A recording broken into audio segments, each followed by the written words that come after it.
Vayhi acharei Moshe eved Adonai vayomer Adonai LeYehoshua bin Nun meshares Moshe lemor Moshe avdi meis v'ata kum avur es hayardin hazeh ata v'chol ha'am hazeh el haaretz asher anochim nosein lahem livnei Yisrael.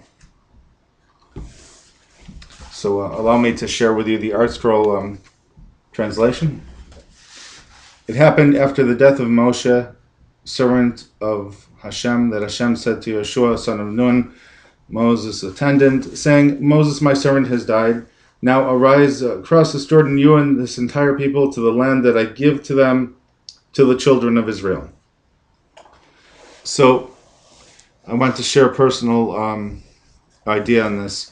There's two questions that occur to me. The first question is,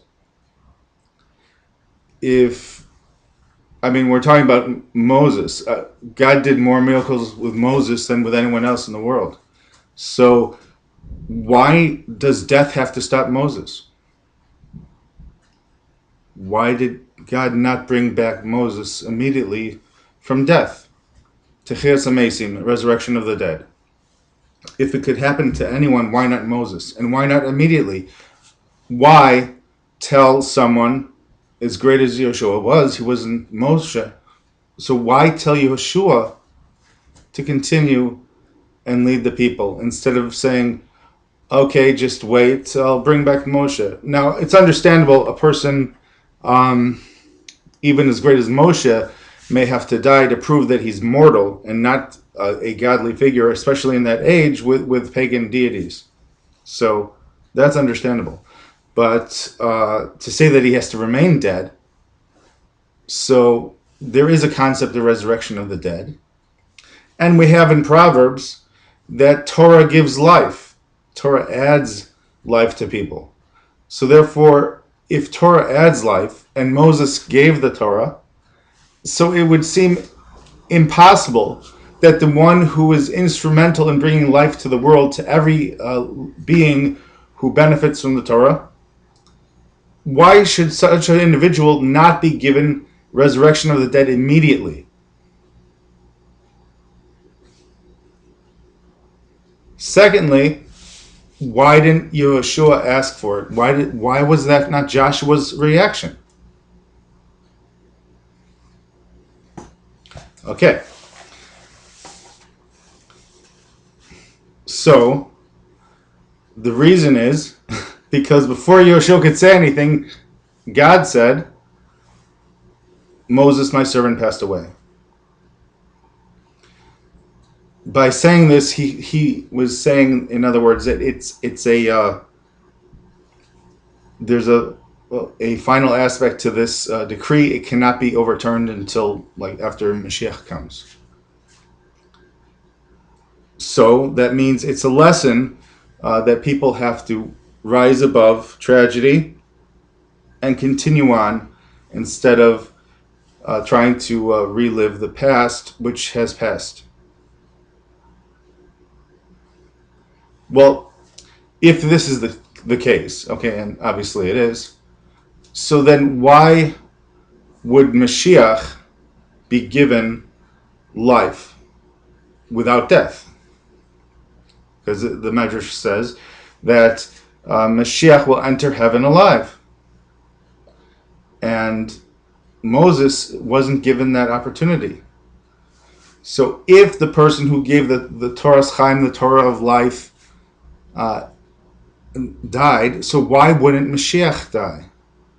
If the master of Torah, and according to the Rambam Maimonides, there's no prophet greater than Moses, not one before him or after him. You can't say the forefathers were a greater prophet. We're not talking about spiritual levels here. We're just talking about prophet in the concept of prophecy. If there's no greater prophet than Moses, and prophecy, the giving of Torah through prophecy, there's no greater prophet, obviously, than Moshe. And if Torah is Chaim, Torah is life, it doesn't really make sense that Mashiach enters heaven alive, and Mashiach, who comes thousands of years after Torah has already been spread around the world, and Moses has to die. So, how do we explain this? Well, it occurs to me that by Moses dying, it only lends credence to the concepts of the Torah about reward and punishment and justice in God's world. If the one who gave the Torah of justice himself cannot get away from death, Moses, certainly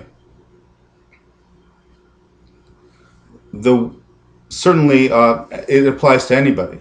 So therefore, it strengthens Moses' Torah by his own passing. Whereas Mashiach, it's a different case entirely. Mashiach is the one who brings about the Techiyas HaMesim. The resurrection of the dead occurs on Mashiach's watch. So since Mashiach is the one who brings life to the world, Mida Keneged Mida, measure for measure, that's how the Talmud explains how God runs the world. Measure for measure, God lets Mashiach enter heaven alive. Whereas Moshe's main goal in his life was to teach the Torah's Chaim to the Bnei Israel. Therefore, Mida Keneged Mida, God gave him a final and incredible lesson that justice applies even to those who have Torah and kindness on the level of Moshe Rabbeinu. So that explains both. Now, one more question about this. This leads us to the next question. Well, if we raise the topic of Moses coming back from the dead, why not Mashiach? And the answer is that by Mashiach,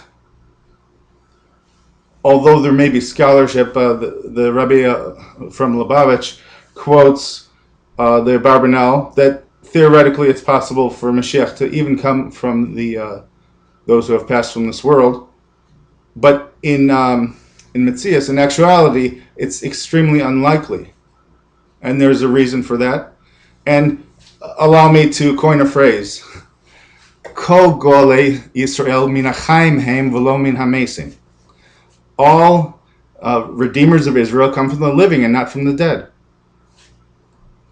If you read Tanakh, all 24 books, cover to cover, you come to this impression, and you want a Talmudic source for this. It's based on the concept Yiftach B'doro, Kishmuel B'doro. If Yiftach, who was not on the highest spiritual level, was bidden to lead his generation, then and his generation he was given the same respect one would give to the great Shmuel Hanavi, one of the greatest people who ever lived. So therefore, if we could ask this question by the time of Joshua, and Joshua did some of the greatest miracles in history, the stopping of the sun, the crossing of the Jordan, certainly we could ask this question in the time of Yiftach. But Talmudic explanation, Yiftach B'doro Kishmuel B'doro. We simply give respect to our current leaders, even if they're not as great as Moses or Samuel. Therefore, we now understand why Mashiach is unlikely to be from those who passed from the world. If in the time of Yiftach, God did not resurrect Moses or Joshua, he didn't portal in from the future Mashiach or David HaMelech. Therefore, it's very unlikely that in the time when Mashiach comes, that God will take anybody except someone from that generation. And we see Ma'aseh Avos Siman Labanim. The ways of the forefathers are a precursor for the ways that the children will have. Therefore, just as King David started out as a righteous musician, not as a famous king, therefore Mashiach may not be a renowned person that we know until he actually comes. And at that point, he becomes the leader. And that would explain how things work out. Okay. Thanks for learning with me. God bless.